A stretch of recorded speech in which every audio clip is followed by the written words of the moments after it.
ਤੁਹਾਡੀ BA third ਦੀ ਪੰਜਾਬੀ ਦੀ class ਦੇ ਨਾਲ। BA ਥਰਡ ਦੀ ਸਾਡੀ ਚੱਲ ਰਹੀ ਪੰਜਾਬੀ ਦੀ ਕਲਾਸ ਵਿੱਚ ਅਸੀਂ ਕਰ ਰਹੇ ਹਾਂ ਜੀ ਸੁਰਜੀਤ ਪਾਤਰ ਜੀ ਨੂੰ।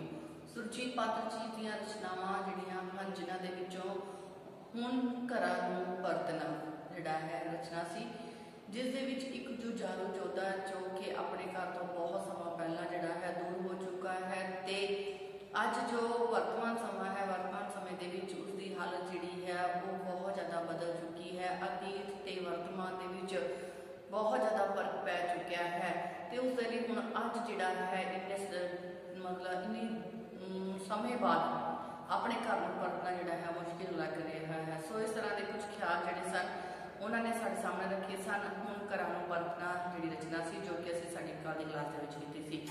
ਅੱਜ ਦੀ ਜਿਹੜੀ ਸਾਡੀ ਕਲਾਸ ਹੈ ਉਸ ਦੇ ਵਿੱਚ ਅਸੀਂ ਸੁਰਜੀਤ ਪਾਤਰ ਜੀ ਦੀ ਅਗਲੀ ਰਚਨਾ ਲੈ ਕੇ ਹਾਜ਼ਰ ਹੋਏ ਹਾਂ ਜੋ ਹੈ ਜੀ ਕੁਝ ਕਿਹਾ ਤਾਂ, ਜਿਸ ਦੇ ਵਿੱਚ ਸੁਰਜੀਤ ਪਾਤਰ ਜੀ ਜਿਹੜੇ ਹਨ ਉਹਨਾਂ ਨੇ ਗੱਲ ਕੀਤੀ ਹੈ ਵਰਤਮਾਨ ਸਮੇਂ ਦੀ ਸਿਆਸੀ ਕੁਣੇ ਦੀ, ਵਰਤਮਾਨ ਸਮੇਂ ਦੇ ਵਿੱਚ ਜੋ ਹਨੇਰਗਰਦੀ ਜਿਹੜੀ ਹੈ ਫੈਲੀ ਹੋਈ ਹੈ ਅਨਿਆਂ ਦੀ, ਅਤੇ ਇਸ ਯੁੱਗ ਦੇ ਵਿੱਚ ਇੱਕ ਫਿਰ ਮਨੁੱਖ ਦੀ ਬੇਬਸੀ। ਵਰਤਮਾਨ ਸਮਾਂ ਜੋ ਕਿ ਹਨੇਰਗਰਦੀ, ਸਿਆਸਤ ਪੁਣੇ ਦੇ ਨਾਲ, ਨਫ਼ਰਤ ਪੁਣੇ ਦੇ ਨਾਲ, ਅਨਿਆਂ ਦੇ ਨਾਲ ਭਰ ਚੁੱਕਾ ਹੈ। ਅਜਿਹੇ ਯੁੱਗ ਵਿੱਚ ਫਿਰ ਇੱਕ ਜਿਹੜਾ ਮਨੁੱਖ ਹੈ ਉਹ ਬੇਵਸ ਹੈ, ਉਸ ਦੇ ਵਿੱਚ ਨਿਰਾਸ਼ਾ ਜਿਹੜੀ ਹੈ ਉਹ ਭਰ ਚੁੱਕੀ ਹੈ। ਉਹ ਆਪਣੇ ਕੁਝ ਵਿਚਾਰ ਜਿਹੜੇ ਹਨ ਕਹਿਣਾ ਚਾਹੁੰਦਾ ਹੈ ਪਰ ਕਹਿ ਨਹੀਂ ਸਕਦਾ।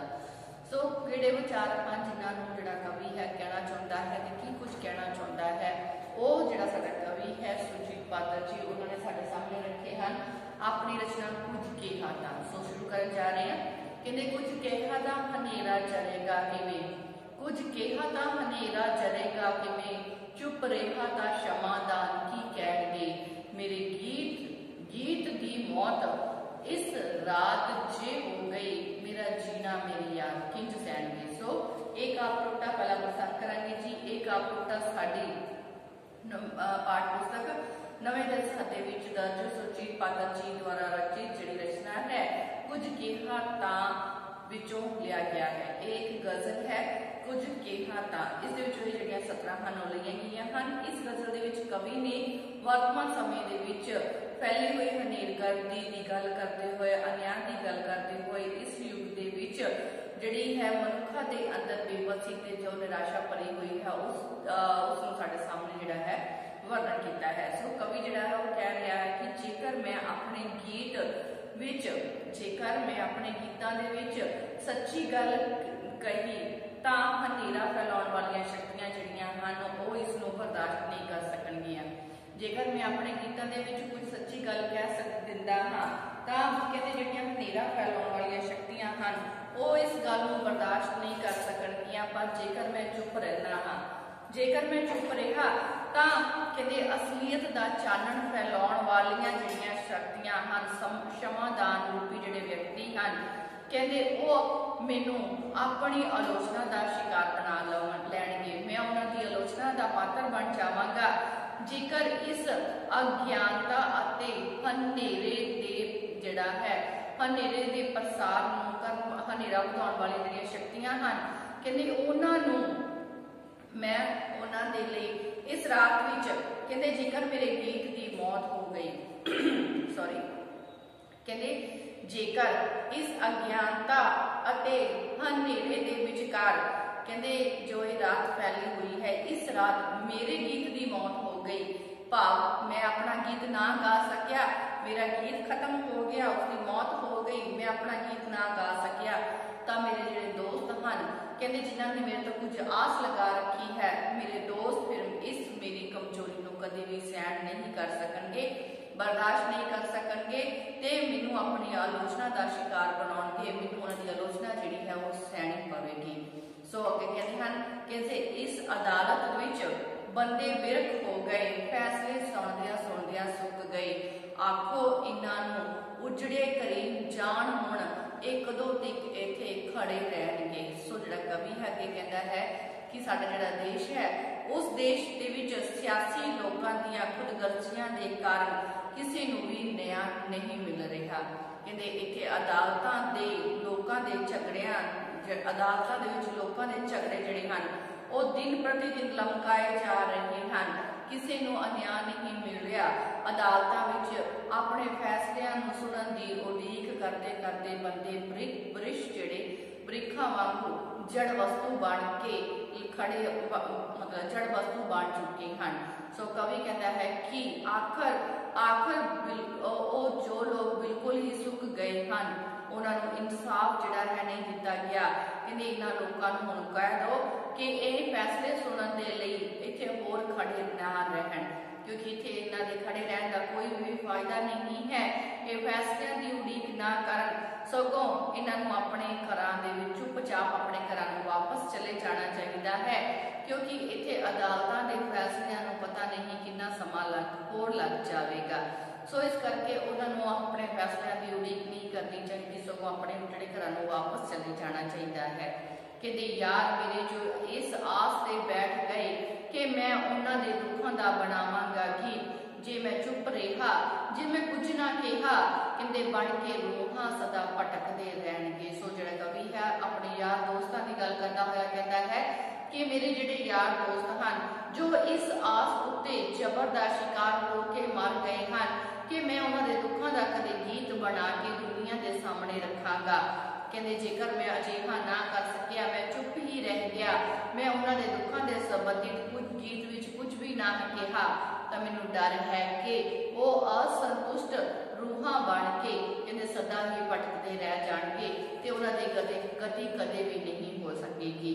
कहते जो विदेशों के विच रुलदे ने रोजी लई, जो विदेशों विच रुलदे ने रोजी लई, वो जदों देश परतणगे कदे कुछ तां सेकणगे मां दे सीवे दी कुछ तां सेकणगे मां दे सीवे दी, बाकी कबरां दे रुखां हेठ जा बैठगे। सो जिहड़ा है देश जिहड़े अपने देश छड्ड के विदेशों के विच रोजी रोटी की खातर जिहड़े लोग गए हुए हैं उन्हां दी गल करता होया कहता है कि जदों अजिहे लोग अपने देश को परतणगे तां उन्हां कईयां दे परतदियां तक तां उन्हां दे मां दा सेवा जिहड़ा है वो बल रहा होवेगा, ते कईयां दे मां जिहड़ियां मावां जिहड़े मापे हैं वो कबरां दे उपर उगे हुए रुखां दे हेठ जाके बैठ के निराशता दे विच डुब के ही रह जाणगे।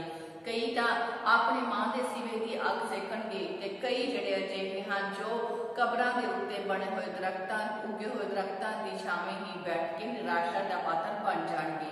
कहते कि ये इंसान की ये इंसाफ होमे दे पुत्र करनगे, कि ये खामोश पत्थर दे बुत करनगे, जो सलीबां ते टंगे ने लखने नहीं, राज बदल गए सूरज चढ़न लहणगे। सो कवि कहता है कि वर्तमान जिहड़ा समा है वो सियासी प्रबंधां के प्रति कवि जो है कहता है कि जो अपने नामां दे रंगदार चित्र उलीके हुए हैं ये मिट जाणगे। जिन्हां सियासी प्रबंधकों ने अपने नामां दे जिहड़े रंगदार चित्र उलीके हुए हैं वो भी कदे मिट जाणगे।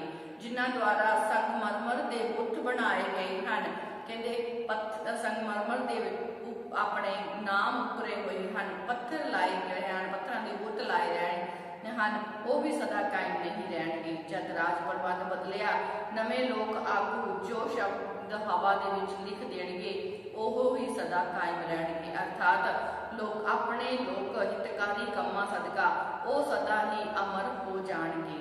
कहते ये भी शायद मेरा वहम है, कोई दीवा जगेगा मेरी कबर ते, जे हवा यही रही कबरां ते ताकि सब घरां दे दीवे बुझे रहणगे। सो जिहड़ा कवि है फिर आखिर ते निराशा की गल करता हुआ कहता है कि शायद ये वहम है कि ये भी शायद कवि का वहम है कि उसके मरण तो मगरों राज पलटा आउण ते उसकी कबर के उत्ते कोई दीवा जगेगा।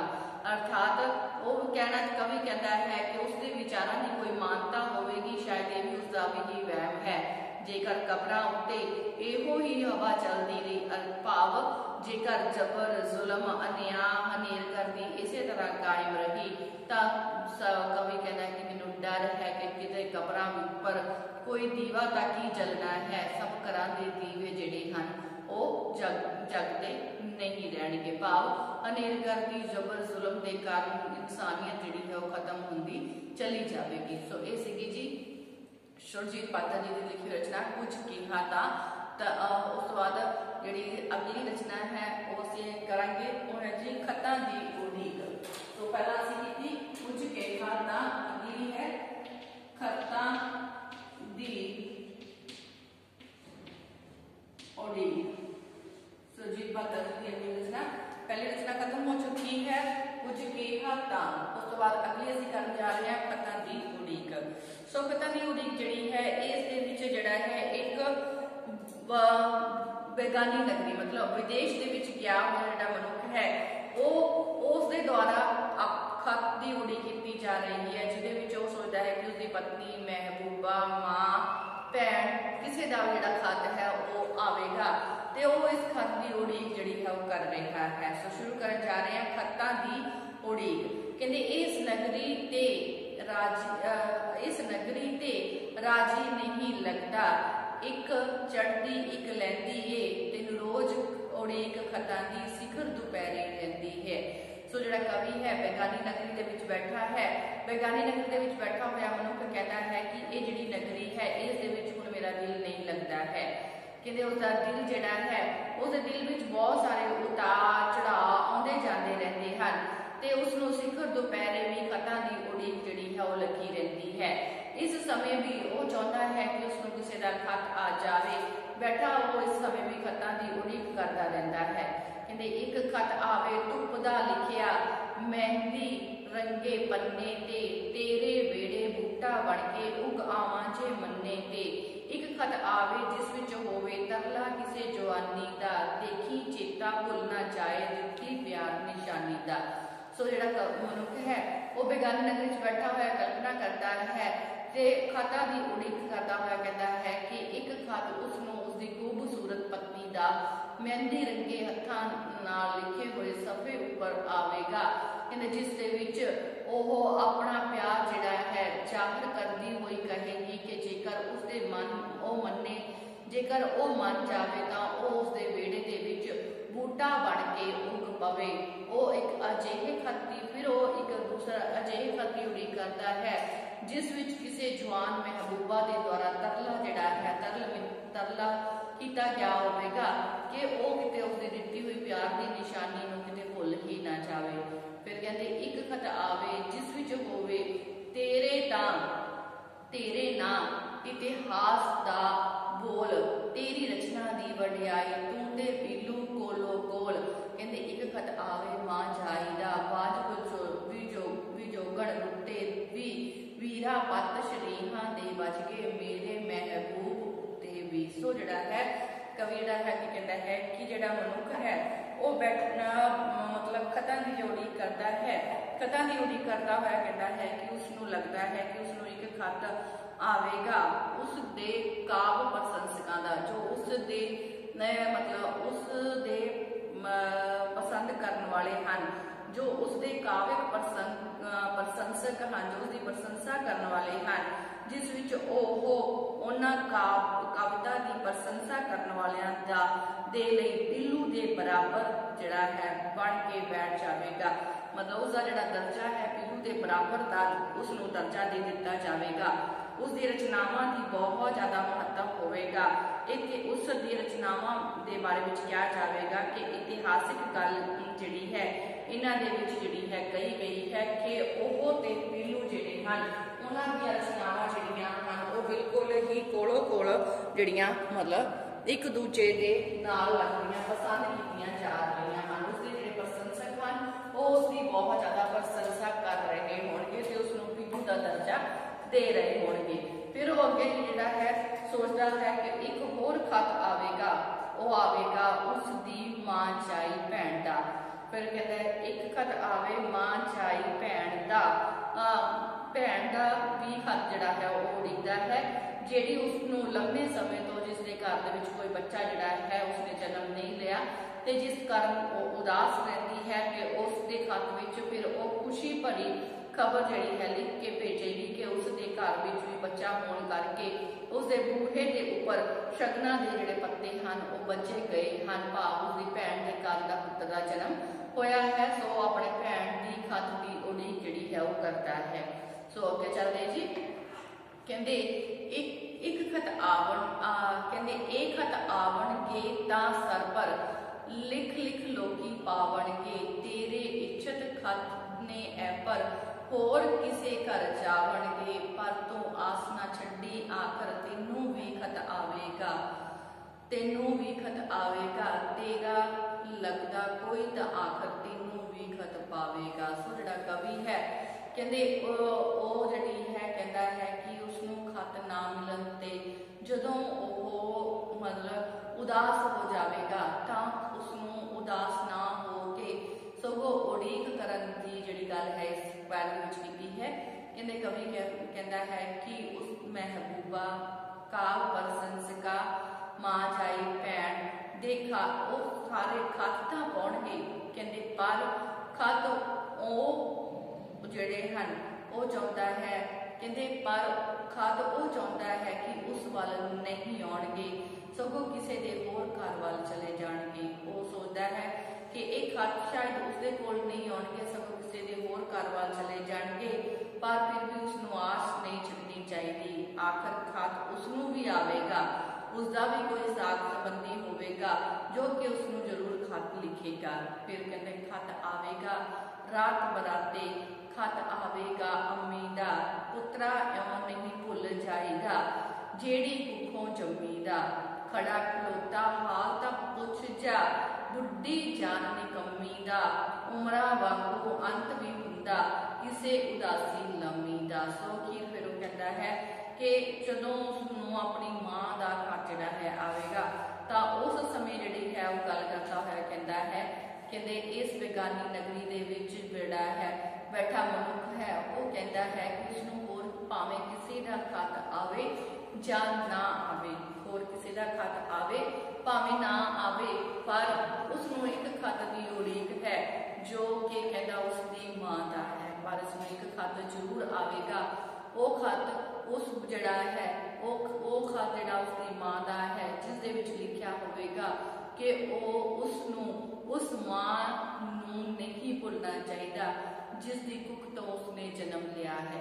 सो खत जो कि उसकी मां द्वारा पाया गया होवेगा उस खत दे विच लिखिया होवेगा कि उसनू नहीं भुलना चाहिए उस मां नू नहीं भुलना चाहिए जिसकी कुख तो उसने जन्म लिया है। वो तरला लै रही होवेगी कि उसनू खड़ा खड़ोता कुछ समय दे लई ही उसकी कमी बुढ़ी जान मार के उसका हाल चाल पूछ जावे उसनू मिल जावे। वो कहती है कि पुत्र विछोड़े कर उसके मन विच पैदा हुई उदासी का आखिर कोई ते उमरा दे वाग आखिर कोई ते अंत होवेगा ही। सो वो कहता है कि वो खत विच लिखिया होवेगा कि वो उसकी उदासी खत्म करता होया उसकी उड़ीक खत्म करता होया आके उसनू खड़ा खड़ोता ही भावें कुछ समय दे लई मिल जावे। सो अगे कहते हैं फिर खत आवेगा बहुत कोवेले खत आवेगा बहुत कोवेले परत्यों लंबी शां दा खत कहते चुप दे सफियां उत्ते लिखिया उजड़ी सुन्नी सरां दा खत एक बेनक्श ख्याल दा लिखिया तेरे असली नां दा खत लोग कहणगे कबर दा खत है तू आखेगा मां दा खत। सो जिहड़ा कवि है फिर उस मनुख की गल करता है जो बेगानी नगरी विच बैठा है बेगानी नगरी दे विच रह रहे मनुख नूं कहता है कि इस कोवेले नूं धरती तो लंबी शां दा खत आवेगा। फिर अखीर कोवेले कहते धरती तो लंबी शां दा खत उसनू आवेगा।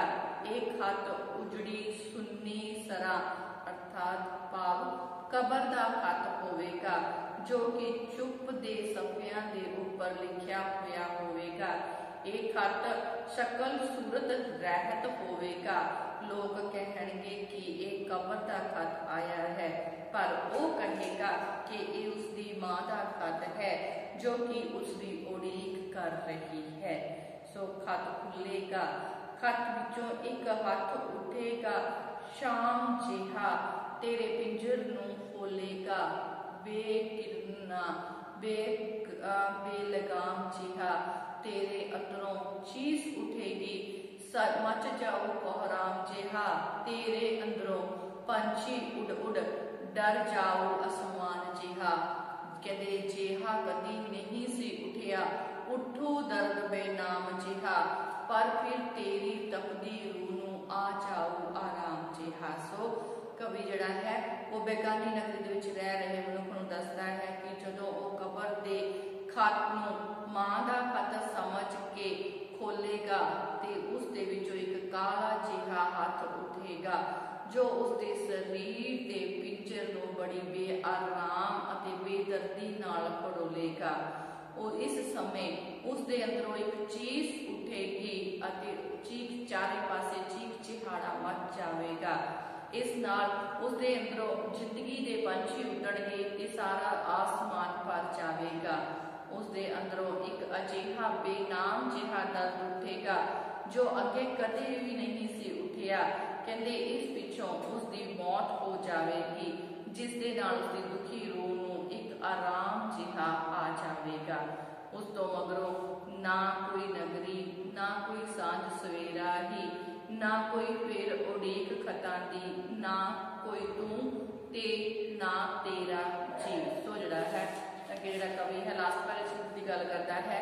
कहते कवि फिर बेगानी नगरी विच रह रहे मनुख नूं दसदा है कि उसकी मौत होने तो मगरों ना कोई उसकी नगरी रह जाएगी, ना ही उसकी कोई सांझ रह जाएगी, ना ही कोई सवेरा ना शाम रहे दा कोई मतलब रह जाएगा, ना ही उसनूं किसी भी खतां दी उड़ीक रह जाएगी ते ना ही उसका जिहड़ा उदास जिहड़ा दिल जिहड़ा अज उदास है उदास ही रह जाएगा। सो इस तरह जिहड़ा कवि है कहते भाव अखीर उसकी जिहड़ी जिंदगी है वो जिहड़ी है खत्म हो जाएगी ते उसके खत्म हो जाएगी नाल दी नाल ही उसके खतां दी उड़ीक। सो ये सीगी जी साडी सुरजीत पात्र जी की रचनावां कुछ केहा तां ते खतां दी उड़ीक जो आदे ते समाप्त होंदियां हन। इस दे नाल ही असीं जिहड़ी सुरजीत पात्र जी दीआं जिहड़ियां रचनावां सारियां दी सारियां इत्थे खत्म करदे हां ते नाल दी नाल ही साडी जिहड़ी नवें दिस हत्ते काव्य संग्रह है उस दी भी अज आखिरी कवि सन जो कि असीं मतलब साडी क्लास विच कंप्लीट कर लए हन। साडी नवें दिस हत्ते बुक भी इत्थे ही खत्म हुंदी है। इस तो बाद हुण असीं जिहड़ी तुहाडी अगली बुक है उस इस क्लास मतलब साडी क्लास विच शुरू करांगे। सो अज दी क्लास असीं इत्थे समाप्त करदे हां। मिलदे हां साडी अगली क्लास दे विच। तद तक दे लई धन्नवाद जी।